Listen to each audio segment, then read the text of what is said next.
부산 경남 행정통합이 주춤하는 모양새입니다. 구체적인 계획이 없고 시도민에게 내용이 잘 전달되지 않고 있다는 지적이 나오는데요.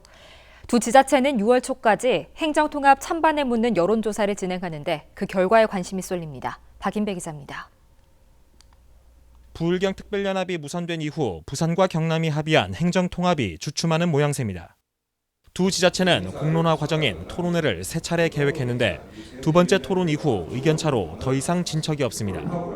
행정통합에 대한 시도민의 관심이 낮고 구체적인 내용이 없다며 경남이 토론을 미룬 겁니다. 1차, 2차 토론을 개최해보니까 여론이라든지 전문가들 그리고 시도민들의 의견이 정보 전달이 충분히 않다는 의견들이 많아서 저는 이 부분을 보완해서 좀 일정을 연기하더라도 충분히 준비를 해서 다시 할 생각이었습니다. 그래서 부산시와 일정 조정에 대한 협의를 했었고요.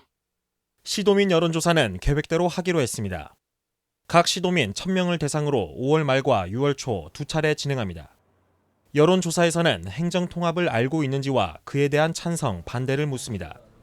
두 지자체는 여론조사 결과를 토대로 행정통합 추진 여부를 다시 논의할 계획입니다. 열망들 이런 것들을 확인한 뒤에 그것을 추진 동력으로 해서 향후에 행정통합의 모델이라든지 어떤 방식의 절차를 밟을 것인지 행정체계 구조는 어떻게 할 것인지 이런 부분들을 논의해 나가는 것으로. 그런데 앞서 계획한 3차례의 토론이 2차례로 끝났고 여전히 구체적인 논의는 없는 상태여서 실효성에 대한 의문이 제기됩니다. 시도민에게 행정통합에 관한 정보가 충분히 전달된 이유여야 하는데 지금은 보여주기식 절차에 그칠 수 있다는 지적입니다.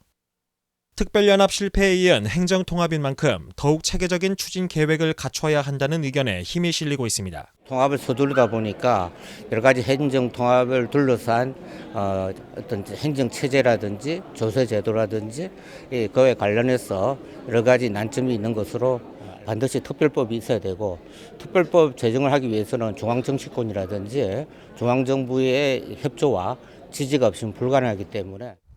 한쪽에서는 특별연합 폐기에 대한 비판 여론을 피하기 위해 섣부르게 나섰다는 목소리도 나오는 상황. 지방소멸 위기에 지자체 간 협력이 요구되는 가운데 설득력 있는 계획과 다양한 의견 수렴으로 구성원의 합의를 이끌어내는 게 무엇보다 중요합니다. HCN 뉴스 박인배입니다.